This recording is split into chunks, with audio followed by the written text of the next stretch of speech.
Hello and welcome to What's So Good About Being a B Corp in association with Good Energy. I'm Naomi Kerbel and I'm joined by Nigel Pocklington, Chief Executive Officer of Good Energy, which is aiming to become B Corp certified, Rocks-Engelman, who recently led Cafédirect's recertification, Sophie, whose vision it was to make GiffGaff B Corp certified, and Luke Fletcher from the law firm Bates Wells, which helps organisations navigate the legalities of the B Corp journey. But before I come to my panel, let me speak to this audience, set the scene about what a B Corp is. B Corp is a non-profit network with the ambition of transforming the global economy to benefit all people, communities and the planet. They believe that the most challenging global problems can be solved by businesses committing to using their power to positively impact all stakeholders, that's workers, communities and customers, so people, planet and profit. There are around 7,000 B Corps globally and over 1,300 of those are in the UK, so we're really punching above our weight here. And a report last year from UK B Corp performance found that being a B Corp led to better employee retention, faster growth in turnover, it didn't impact investment, and actually it led to better brand loyalty. So what's not to love? Let's get into the detail. To my panel first. Sophie, I'd like to start with you as one of the biggest brands on the panel. What have you found are the key benefits to becoming a B Corp? Well, Naomi, you've just mentioned retention of people there, and I think that one of the things that B Corp has really brought into GiffGaff is a real alignment and focus around what we stand for as a brand within the people in the business. So GiffGaff has always been founded on principles of mutuality, of doing good in the world, but we didn't necessarily have anything that grounded us all in the same kind of groove across the business. And as we've been through the B Corp certification process, and achieved it, hooray! What's been really interesting is speaking to different folk from across the business about, well, what does it mean to us in marketing? But what does it mean to people in technology and the way that they do their work? What does it mean to the people team, the HR team from a DE&I perspective? So it's opened up a lot of really challenging and interesting conversations about how we can do business better, and it's really brought a sense of pride to everybody working within the business. I think another interesting point is around, you're right, I think we're one of the bigger B Corps in the UK. I think that as the B Corp community grows, we've all got a role to play in terms of raising the awareness of B Corp as a concept. So that kind of cognitive shortcut to knowing that you're choosing to spend your money with a business that is doing its very best to have a positive impact on the planet and the people is really needed, I think, so that people can fully understand how they're choosing to spend their hard-earned pounds. And you list out the profit bit there, but we are going to get onto that with you, because actually having profit and making capitalism work in this way at a faster pace, faster than policymakers currently can, yes, is, I think, fundamental to what you think about. Yeah, I feel really, really passionately about that. I think that making it really clear to businesses that you can do the right thing at the same time as growing is absolutely critical for people to jump on board. And I think that there are kind of twofold reasons for why businesses need to think about this. I think firstly, there is a level of consumer demand that is rightly being generated. And I think that looking through the lens of growth from that perspective is something that is really important if you want to remain relevant in people's lives. And then I think secondly, I've completely lost my second point. But it was going to be excellent, and come back to it in a minute. Yes. Roxy, I would love to come to you at this point. And actually, there's an interesting story here about how Sophie came to understanding more about B Corp from a chocolate bar from the company that you were working for originally, but now you're with Cafédirect. You've been, and we'll get into that story in a minute, but you have been working very closely on the recertification process for Cafédirect. And I think you said to me that it is now the highest scoring UK company, so huge congratulations on that. In terms of the recertification process, which has to happen every 3 years, rightly, what has that process been like for you? It's been really, really fascinating. I think because I was involved in our initial certification, so in 2018, watching some of the changes that we then kind of implemented be in place and realised, and then seeing that impact. I mean, our score has gone up by 30%, essentially, which feels really significant. Thank you. Thanks. Luke's on the front line of this, so he knows that's Thank you, Luke.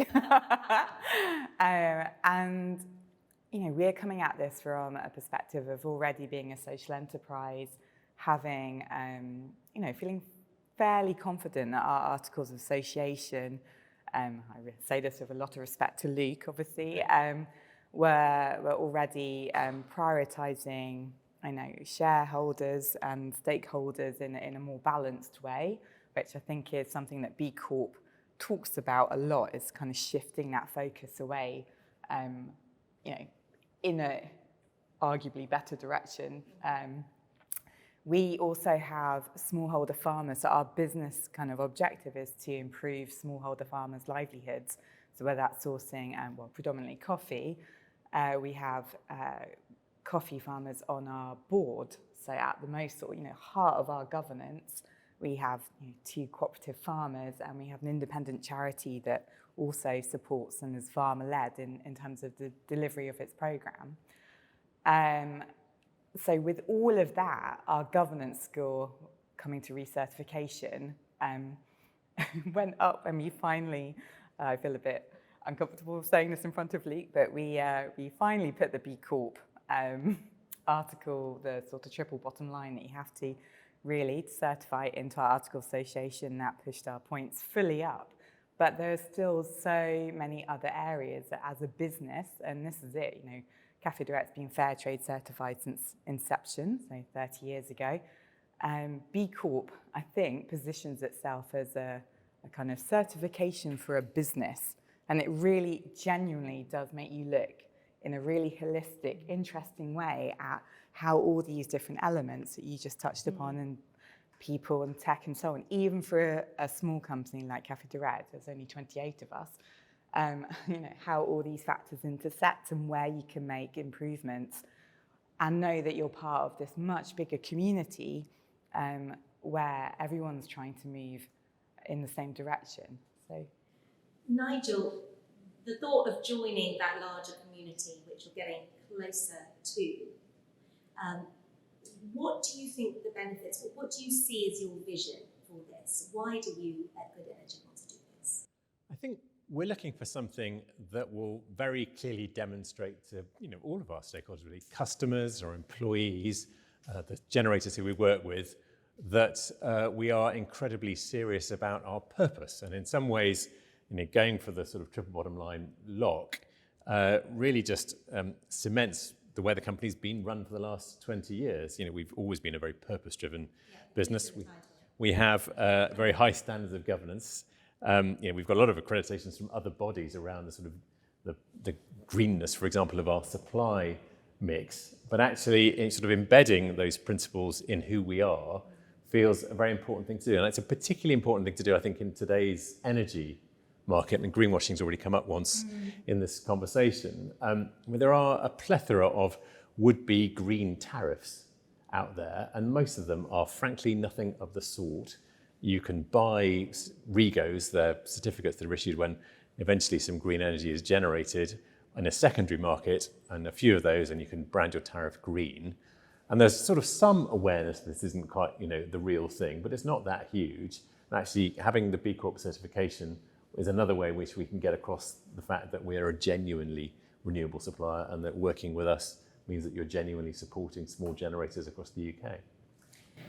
Luke, Good Energy is asking its shareholders to vote on the changing of the Articles of Association. Can you outline for us what it actually means for the business and shareholders to change those Articles of Association? Sure. In many ways, it's quite simple. It's about adding some text to the language in the articles, which expands the purpose beyond simply value to shareholders to include having a positive social impact on society and the environment. And so it's sort of broadening the conception of the value that a company creates. And for some companies, that will feel like a big thing. It will feel like a big step. And so in some ways, the legal requirements are there to separate the wheat from the chaff and to separate good marketing from good business. So businesses that embed purpose in this way, what they're doing is they're refining and focusing the duties of the directors. They're putting their money where their mouth is, if you like, and they're saying, we're all in. We really are about having a positive impact.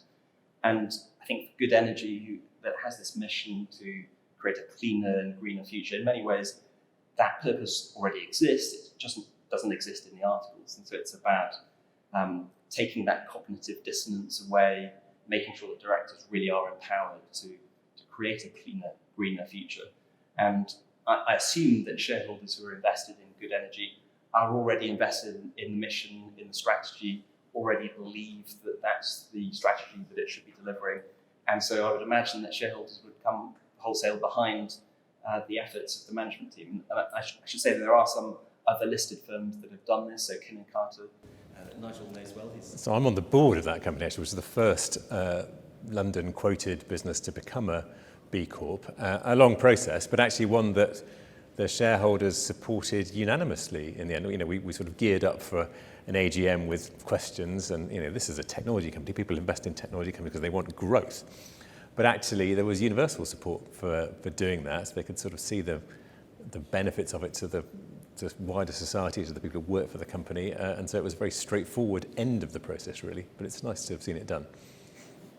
And in terms of those benefits to the wider society, we were just talking about the triple bottom line, people, planet and profit, which is at the heart of B Corp. In terms of the consumer, we just mentioned in the energy market, but Sophie, in the telecoms market, is there something around greenwashing that concerns you, that you think the reason we've done this, or part of the reason, shows our consumers, who are often from very diverse socio-economic backgrounds, that actually we are true to our word and we have a good value and purpose at the heart of what we do? Yes, I mean, from a telco perspective, I think that there is much within the industry that people are less than satisfied with. I don't think that's new news to anybody. And I do think that every brand is trying to find different ways of reaching consumers. I think that being able to underpin your story in the way, actually exactly as you were speaking about earlier, being able to underpin your story, which with an accreditation that people can recognise as demonstrating a really rigorous process that you've been through, means that you can start to have much more open, honest conversations about what you're about. And from a telco perspective, and we've spoken about profit earlier, I think there's also a really interesting sweet spot that you get to from a consumer perspective, which is that we're a business that really wants to give people good value, and it's really important, as you mentioned there's a huge social demographic spread that we appeal to, and I'm really passionate about ensuring that people can get really great value without compromising their own personal values. And I think quite often with a lot of brands, that personal value piece comes with a bit of a premium price tag. I always use the analogy of kind of Duchy organic kale. Really, really expensive compared with another bag of kale that you might get from somewhere. Actually, I don't want people to have to make a choice that is led by their pocket, because clearly we're all in a cost of living crisis now. I don't want people to feel like they're having to compromise on their own personal values. So the onus goes back onto the company. because of what they can afford. So absolutely, it's our job to make sure that they're not having to do that. And I really believe that all businesses are in a position to make things easier for consumers on that front. I forgot to say that for those who are watching virtually, please do send in any questions that you have. We will be taking those questions towards the end of this session, and I will be putting those to the panel. So please put your name in the chat, also put your question, and if you would like to, put to whom the question you would like them to pose. Thank you. Roxy, in terms of the opportunities that the B Corp status you've seen has created, what has there been in terms of collaboration with other socially and environmentally conscious businesses?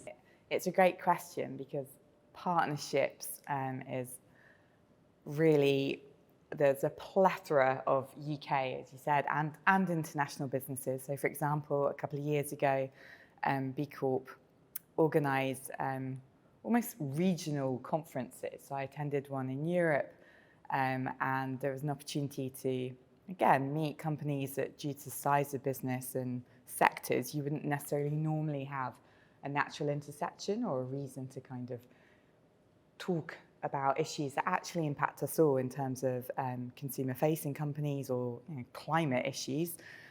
So to be able to get Danone's perspective and Patagonia, for example, in the same room and listen to their conversations about their ambitions, how we achieve together this kind of move towards net zero. I'm sure you have a lot more to say about that in a heartening way. In more sort of tangible forms, we've had partnerships with Divine Chocolate. I know we mentioned them briefly, who are also B Corp, so coffee and chocolate. What's not to love? Both B Corps.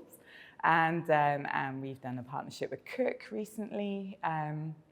And yeah, there's just lots of opportunities. But I think the value coming at this more, moving away slightly from a comms marketing perspective, but from a advocacy strategy, there are some really interesting working groups that you have access to once you've certified. And to me, the value of that shared knowledge is brilliant. Like the opportunities that then means you can advance as a kind of collective campaign. And B Corp are really good. They were at COP and led a sort of coalition of businesses. They've really helped other businesses sign up to science-based targets. They're very proactive.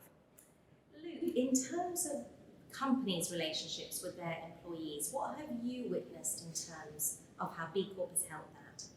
Well, speaking from a personal perspective, I was astonished to see the sort of energy that was unleashed within our firm and how everybody's... That's a load of lawyers. Yes.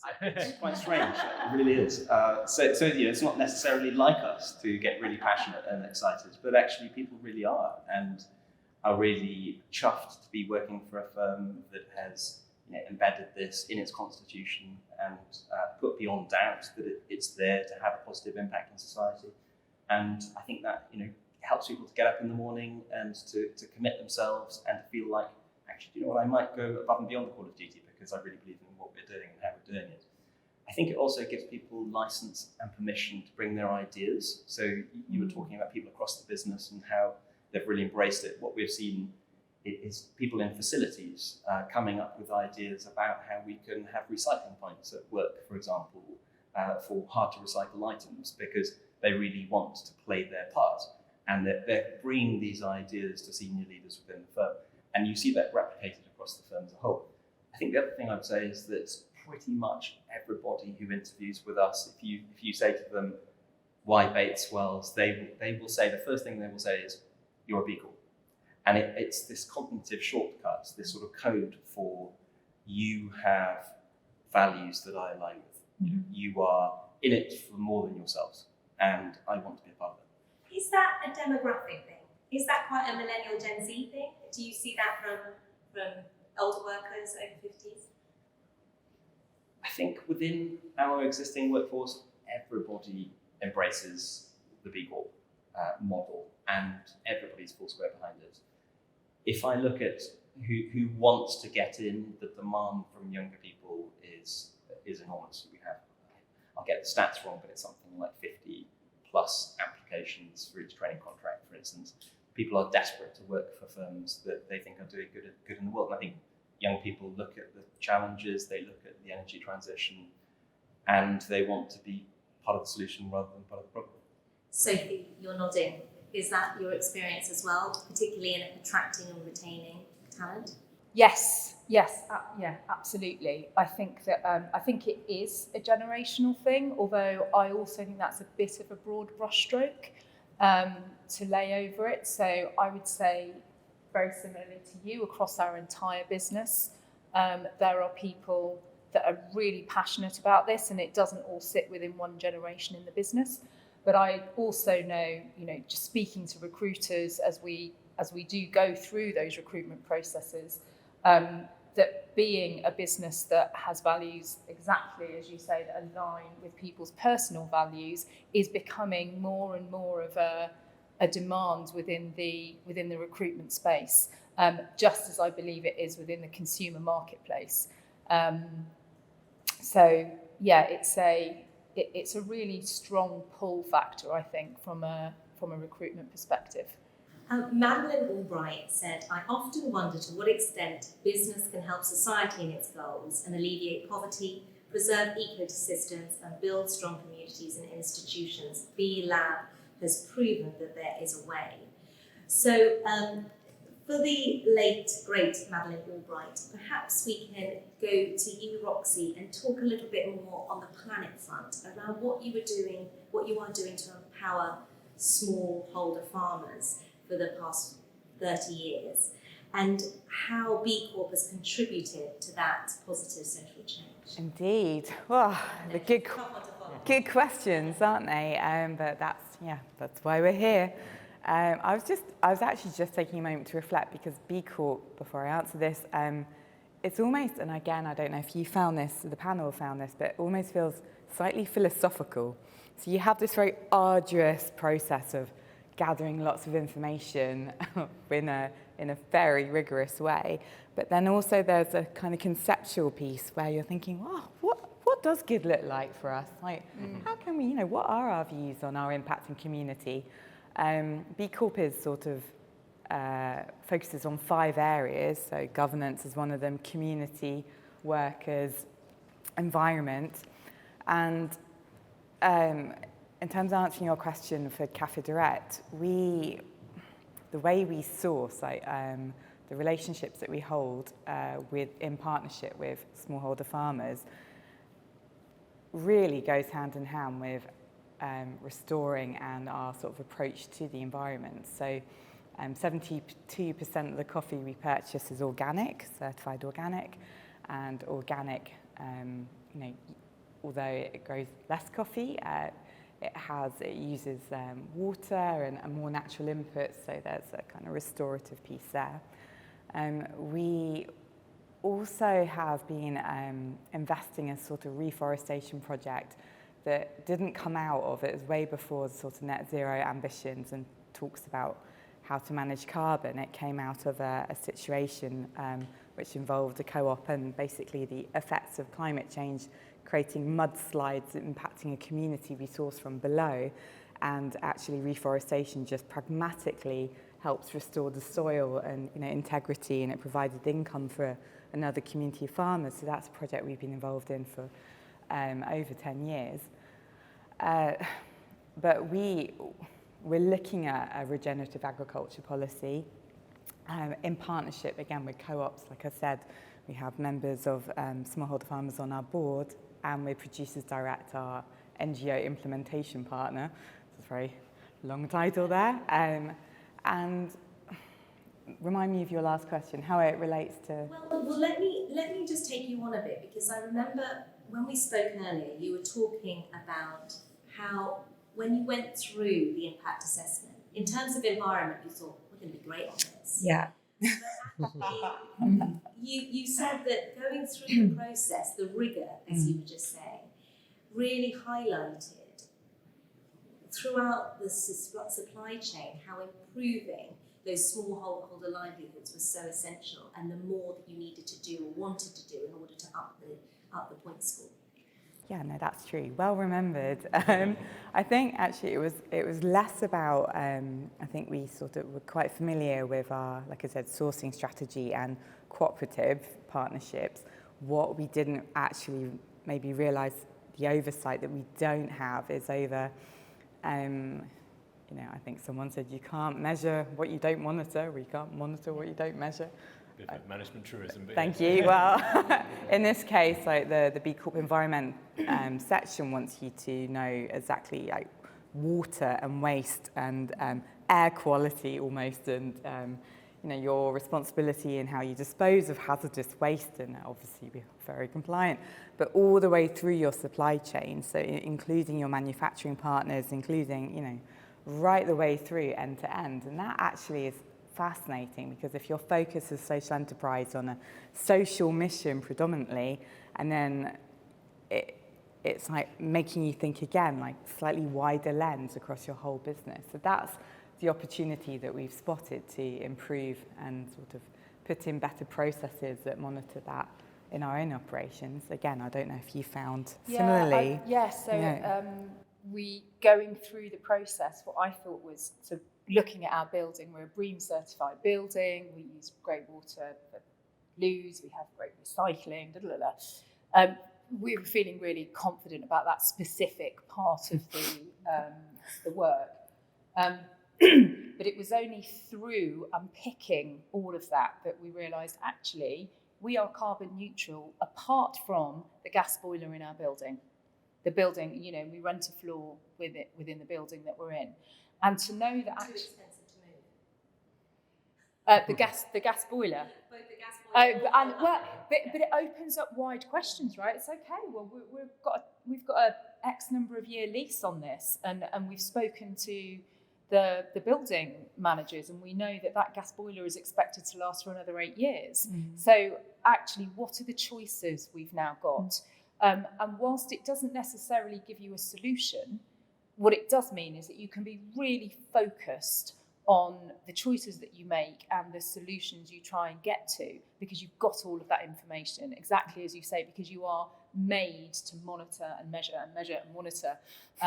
And it just brings you to a place where you have real clarity over what you are able to change within your business immediately, and actually what needs a longer term plan.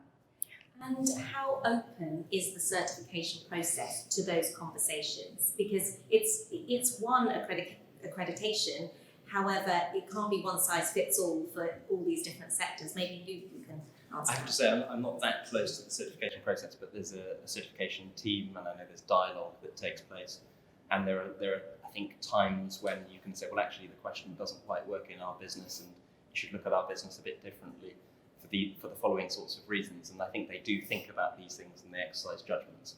But at the same time, it's a system, and they try to be consistent about it, so there's limited room. I mean, the interesting thing for us has been one of the things we've had to go through with the B Corp team is our plan to get off gas by 2040, for example. I mean, that's the reason the company exists, and it has felt a bit odd, I suppose, in that we've got a lot of energy specialists on our side who know an awful lot about this side, and some generalists on the B Corp side who are almost probably receiving a bit of a teach-in from us on this particular aspect of our business. But nonetheless, that's the rigour of the process, and therefore we're happy to sort of go through it. Good to know they're asking you the questions. Well, it's true, yes. Yeah.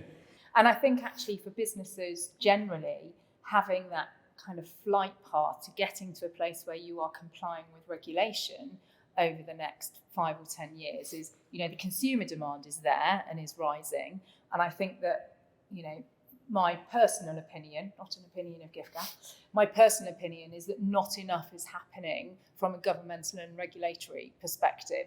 And consumers are starting to demand it, which is great. And so businesses are starting to respond. But ultimately, there will be policy changes, there will be regulatory changes.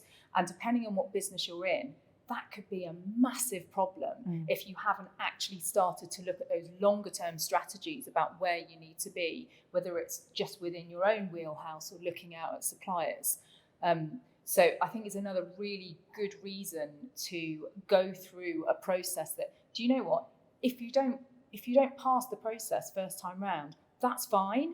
You've learned about what it is that is feasible. And I think it's really important to know that I think for all of us, B Corp isn't like that's not the reason we're doing it. Isn't just for the accreditation. The reason we're doing it is to ensure that our business is as good as it can be. The accreditation just helps us take a really rigorous approach to that, and enables us, I think, to tell a broader story with a really solid foundation. So it's much more than just the accreditation. It's the process that you go through, I think, that is actually at the heart of this. And it's key now because consumers are on the verge of, if not now, demanding it. We've seen it within the environment. We are 6 months out from COP. We have the UN Sustainable Development Goals. I'm keen to hear from you, Nigel, around the role of B Corp in promoting renewable energy and clean technologies. You've talked about getting off gas by 2040, but the kind of the next thing. I think it's got a very key role to play. For a start, to get through the process as a business, you need to be pretty clear about what your environmental and therefore carbon footprint is. And it is going to stimulate, I think, a lot more interest, again, in this whole point around what's a genuinely renewable, sustainable source of energy for my building. Am I getting my insulation right? Should I be installing new energy technologies, all of which are kind of services we're aiming to provide, or many of them are. And I think the other thing is sort of cutting through consumer confusion. Who is greenware? Shell, for example, have been in trouble in the last day or so for the sort of misleading advertising points around sort of their greenness. Well, that's a pretty perfect example of why actually an accreditation that consumers can trust is needed in this environment. And we just touched on it there, but in terms of reducing carbon emissions and environmental footprint, is that something that you think about at Cafédirect, and when you were going through the research certification that you had to focus on? Yeah, much more so the second time round than the first. So I think that was one of those moments when we first certified where we, again, really realised that we really needed to do this. And we actually, that it was future-proofing our business, to your point, but also we had a responsibility to actually know this ourselves if we were going to then make sure that that we fully understood the implications of manufacturing our product. It's beyond, again, like the social impact. I just wanted to mention as well, because I think it's an important point, that B Lab worked with United Nations Global Compact to sort of help businesses that are certified as B Corp understand how that meets the Sustainable Development Goals. So obviously Sustainable Development Goals created by United Nations, and their objectives are 17 goals to meet by 2030. We all know this. But in terms of translating that into a business context, I think actually B Corp have done that really well. And once you've certified, there's an interface where you can see how that maps onto, based on your answers, the Sustainable Development Goals for business.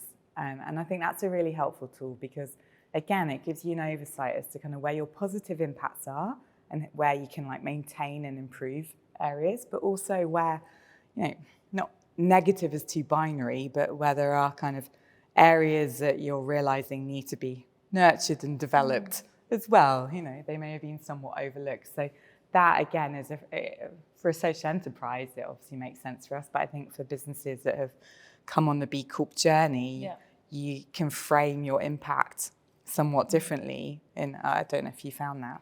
Yeah, I think what's really interesting about the reaccreditation as well, which I don't think we've mentioned, is that in order to be accredited for a second time, your score has to be higher than it was first time.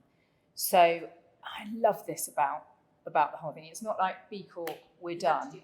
It's like, okay, that's great, well done. So you've got 3 years. What else have you done? So the reaccreditation process, we are already on.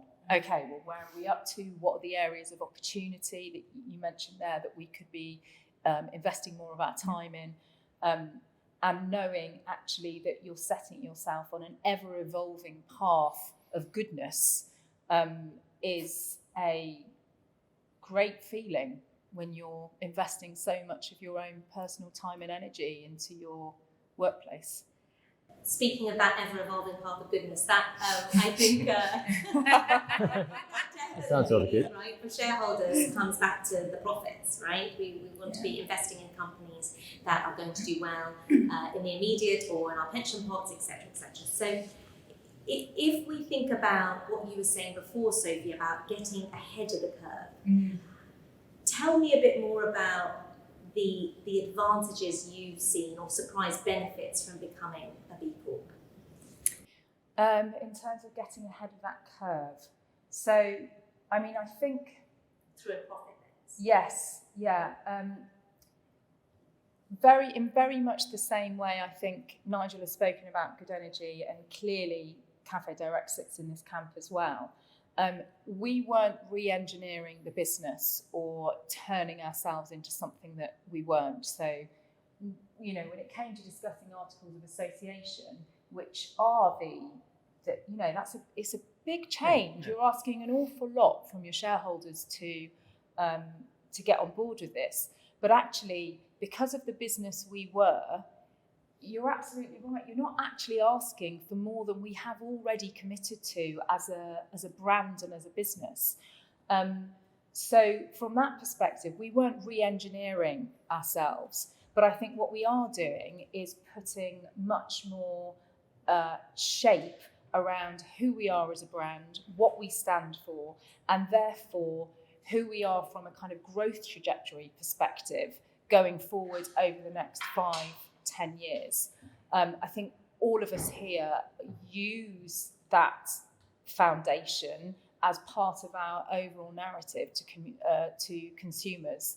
And I think, you know, really sticking your flag in the sand, or whatever analogy I should be using that isn't that, is a really powerful one. I think whether it's from a consumer perspective, whether it's from, you know, galvanising your workforce, as we spoke about earlier, or whether it's that long-term shareholder view, which says, okay, these guys are set up for future success. They are not going to have to re-engineer themselves or their supply chain in order to remain relevant or meet with regulation that is coming down the line that we don't quite know what is yet.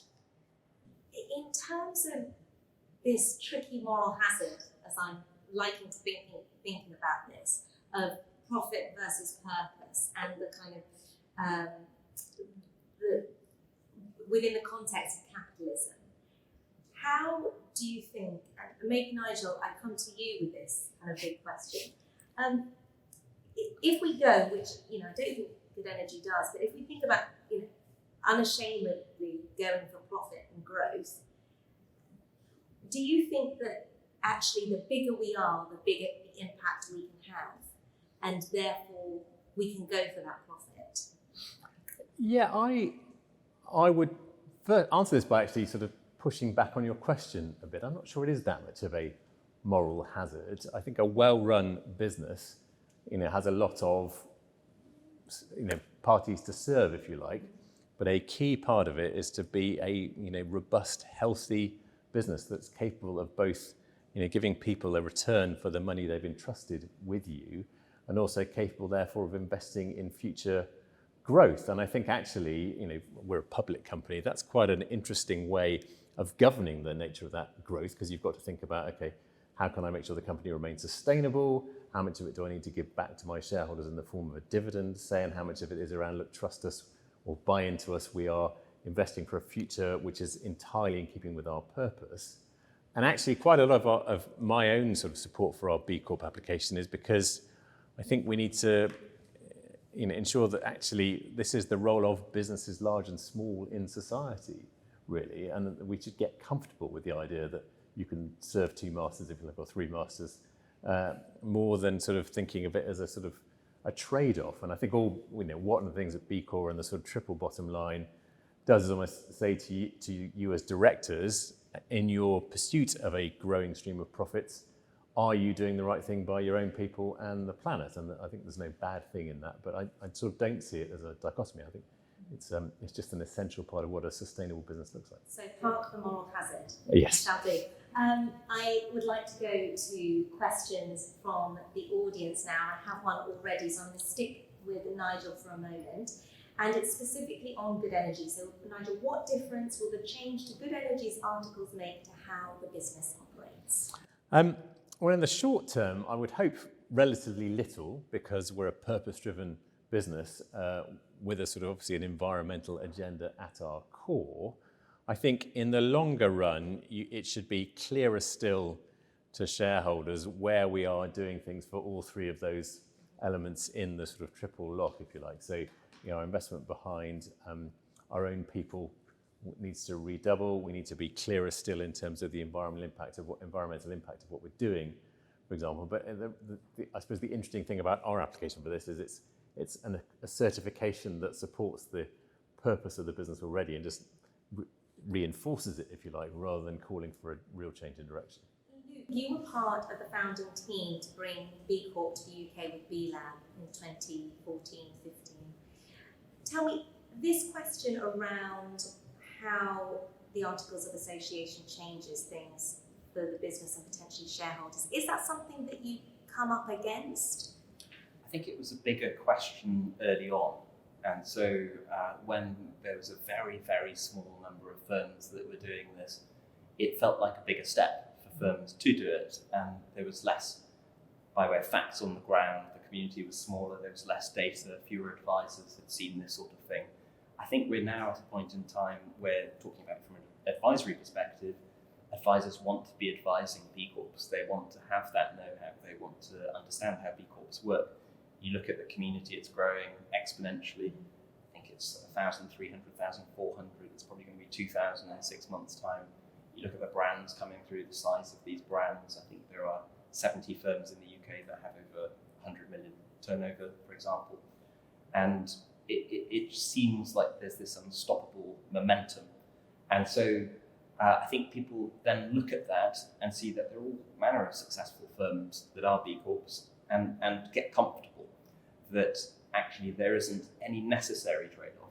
I would qualify that slightly, because there are probably some firms out there for whom this would be uncomfortable, because essentially you're saying we're not going to make profit at the expense of society or at the expense of the environment. And for some firms, they look at their business model and they think, it's a bit difficult for us. We don't feel comfortable with that. I think in the case of good energy, it's entirely logical, entirely natural.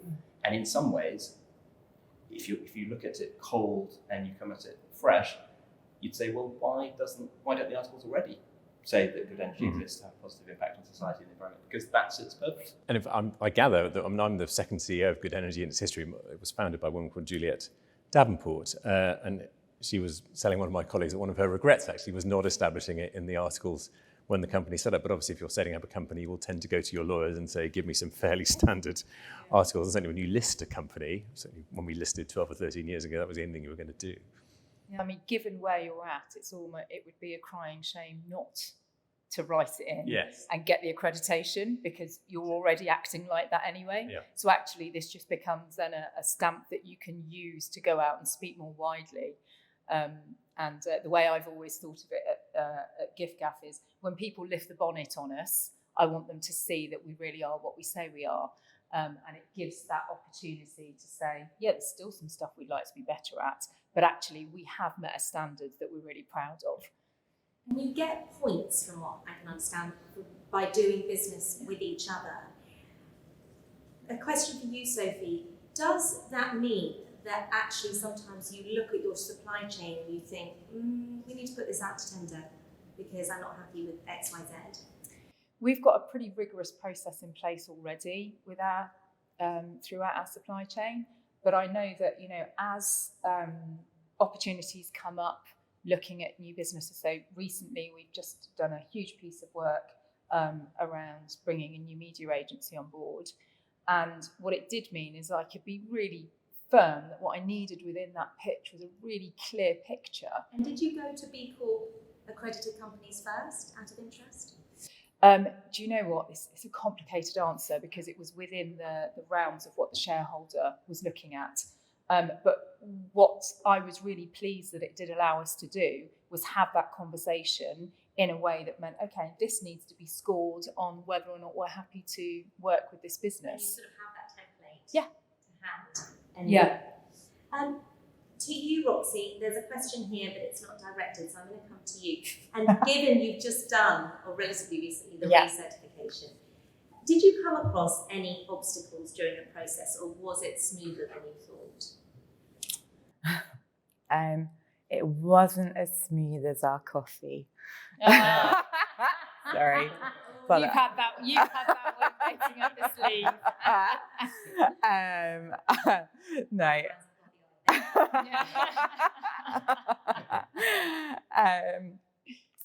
Was it as smooth? I think what's interesting is to get the data to actually satisfy the requirements. There are so many different parts of business you need to sort of pull on, because I don't have all of the information. I'm not an algorithm in my mind and available. And what was interesting, I think, is, and I touched on this with some colleagues, is I think you need different personalities to approach the B Corp certification to get you over the line. So I think you need someone that is optimistic and looks at a question and like, yeah, I think we could answer that, and to some extent. And then once you choose that approach, this is something that I think people that are considering doing the B Corp certification, is just a top tip, is select it as if you're doing your best. Like, answer it like you definitely could meet all of those requirements, even if you can't, because what will happen is a whole mysterious subset of questions will appear. And then it actually helps you really refine already what is actually possible, and kind of what to do next time round. That always fascinates me. It's like being in a David Bowie Labyrinth movie. Like, oh, there's a whole new range of questions here. Yeah. Oh, we do have an impact business model, and they want to talk about it in this section. Fantastic. Did that answer the question? The next one, I'm going to ask Luke, just because you have been close to bringing it to the UK. Do you have any hints and tips to other businesses thinking about applying, or who are currently going through the process? I'm not specifically asking for Nigel. Well, there's a community of leaders and consultants called B Leaders who support businesses to do this, and it's an incredibly energetic, lively community. There's some great firms in there who support businesses through this. So I would say go to the B Leaders, choose a good B Leader firm. I could name some, but I won't, because I might upset others. And they will give you, they'll give you advice and help. Yeah, you need, and it can be complicated, I think, especially for larger firms with complicated shareholdings or multiple stakeholders, because different people are in different places with different levels of knowledge, and you have to take people on the journey with you, and that takes time. And figuring out how to sequence that and do that and get everyone comfortable is an art. And there are some firms that are really, really good at it, and particularly if you're a large firm with offices all over the world and you have to pull data from really difficult places. There are people who've done that, been there, and who know how it all works and can guide you through it. So go to the B Leaders. I would say taking people with you is really, really key, because to Roxy's point there, this is not something that one person in the business does. And I think that's really fundamental to the entire concept of what B Corp is. That screen is enjoying on and off things, isn't it? I think it's really fundamental that this is not bolt on, it's built in, which is the way that we look at it in GiffGaff. It can't be one person sitting in an offshoot somewhere saying, right, this is what we are, and I'm going to make sure we tick the right boxes. It has to have the passion and energy of everyone across the whole business, and that has to come from the top. And if you don't have that buy-in from the top, I think it can be quite difficult to get it moving. Having said that, I think with patience, tenacity, passion, you can. But the first place you go, I think, is really to the top of the business to try and get that buy-in, so that you can then sort of flood it out across the rest of the business. And I hope that we've got a number of those key stakeholders watching. I've been reliably informed that we've got someone from the Good Future Youth Board, Akash. So do keep sending in your questions as you have them. You gave some hints and tips there, but I am going to ask both Roxy and Sophie. Was there anything that you wish you'd known, apart from embedding it in the Articles of Association right at the beginning? Sorry, Juliet. But is there anything that you wish you think, oh God, if only we'd have done that right at the beginning, it would have been so much simpler? I think so. The way it happened in GiffGaff actually is off the back of a Divine chocolate bar. I read what B Corp was and thought, that's bloody brilliant. Thank you. Yeah, I knew I'd get it in somewhere. But I thought, this is brilliant. This is the answer. This is exactly what business needs to be, actually, if we are going to save the mess that we're all making of this planet. And I thought, and it's so GiffGaff as well. It's exactly what we are, what we stand for, and what we're trying to do. So I kind of felt like it would probably be a bit of a slam dunk. And so I took it into the office and said, look, this is what we should be. We're kind of almost there. And it took us 3 years to get there. So, but the first year we spent kind of with one person working on it, trying to pull out bits of what she could get from across the business, not using some of the resources that we now know are available. So I would say, looking back, it probably could have been done more quickly had we been more aware of what is there to help us on the journey. I think we were quite solo when we first started to do it, and it was when actually we started to become more serious across the whole business about it that then it accelerated. Roxy, you said you have to be quite a maverick. Can you expand on that? Was David Bowie not enough? David Bowie's always Yes, there's a lot of, again, sort of, I keep going back to this sort of conceptualizing, but there is a piece where you're sort of imagining your business slightly further on than where you're at. And they are deliberately, I found, stretching targets. So there are some sort of assumptions made throughout the process where you're like, wow, actually, I've never considered that. And that would be really good to do. I'm not quite sure how we get there yet, but that still means it's something we need to consider. And I think that process is what I mean, almost maverick, whether it's using your, so I came across this term recently, where Cafédirect is supporting a MSc King's Business School's consultancy project on innovation and disruption, innovative disruption, there we go. And we attended a conference on intrapreneurship. And so if you, yeah. It's really entrepreneurial, and you're empowering your employees to kind of think strategically about how the organisation is running. So you either need to find your entrepreneurs that are naturally, obviously in your business and have a tendency to pull other people in and sort of have those conversations. And I think you need the people that are very good and diligent with data and quite patient. And there is a tenacity required to it when we've seen that during our application. I mean, it's a complex process. It goes on for a long time and it's pretty exacting. So I mean, there's a reason why it is worth so much. Easy things aren't worth as much, are they? And like I said earlier, I think that you've got to look at the process as an opportunity to learn more about your business. And if you genuinely want your business to be a better business for the world, for the people who work for it, for growth as well, that process has to be seen as a good thing as well. Because, it's tenacity is exactly the word. And final question, and I'll put it to Nigel, but I love the contributions of the others. You just said, Sophie, there's a reason that it is worth so much. So, Nigel, from your perspective, what do you foresee the advantages are of selling to and working with other B Corp accredited organisations? I mean, energy is a complex product. I mean, actually, it's complex domestically. It's particularly complex for businesses. It's frankly sold in a different way. It's jargon-filled. It's obviously been a huge consideration for a lot of companies over the last 18 months. B Corp, means that we'll be having these conversations with people who are obviously particularly interested and motivated in their environmental impact.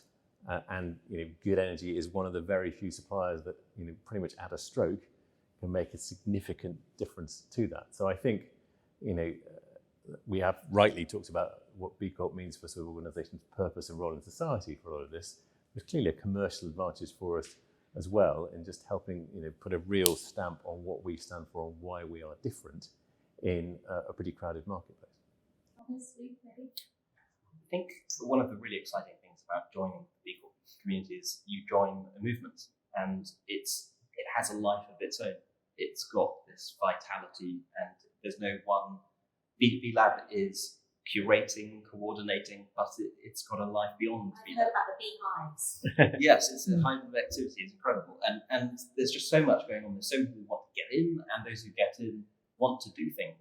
And so, if you think we need to move from our current economic and social system to a regenerative economy, which is an incredibly huge ask, we need systems change at all levels. And this is a business community that is on the journey to doing that, that wants to do that, wants to collaborate in that endeavour, and that's a hugely exciting thing to be a part of. Sophie or Roxy, before we leave it? Yeah, I mean, I would agree with everything that you say there, and I think the opportunities that come within that community for, I guess we're talking like B2B really, aren't we here? And certainly for good energy, I can see, I mean, that's a massive tick for so many businesses, isn't it? It's like, great, that bit's done. So I think that, we're relatively early in. We're been accredited for a few months. I haven't gone out and said to everyone, do you want to go with GiffGaff? But just having conversations with other businesses sparks ideas, sparks thinking, and of course, we're going to be in a place where we would like to be supportive of each other's products, not just from a kind of a brethren perspective, but actually because that's the right thing to do as well. That's where we all choose to spend our money. So, yeah. And Roxy, final word? Wow, the responsibility. I'm actually going to echo my colleagues on this panel and just the community and therefore the possibilities that can emerge from the collaborations that I think B Corp make possible are very exciting and actually fundamental if we are going to drive a level of systems change that's required. Thank you all very much, Nigel, Roxy, Sophie and Luke. And it just leaves me to thank the audience very much for watching. If you are a Good Energy shareholder, the board recommends voting in favour of the change to the Articles of Association. The deadline to do that is June 20th ahead of the AGM on June 22nd. If you would like to find out more about B Corp, you can go to bcorporation.net, and to find out more about Good Energy, go to goodenergy.co.uk.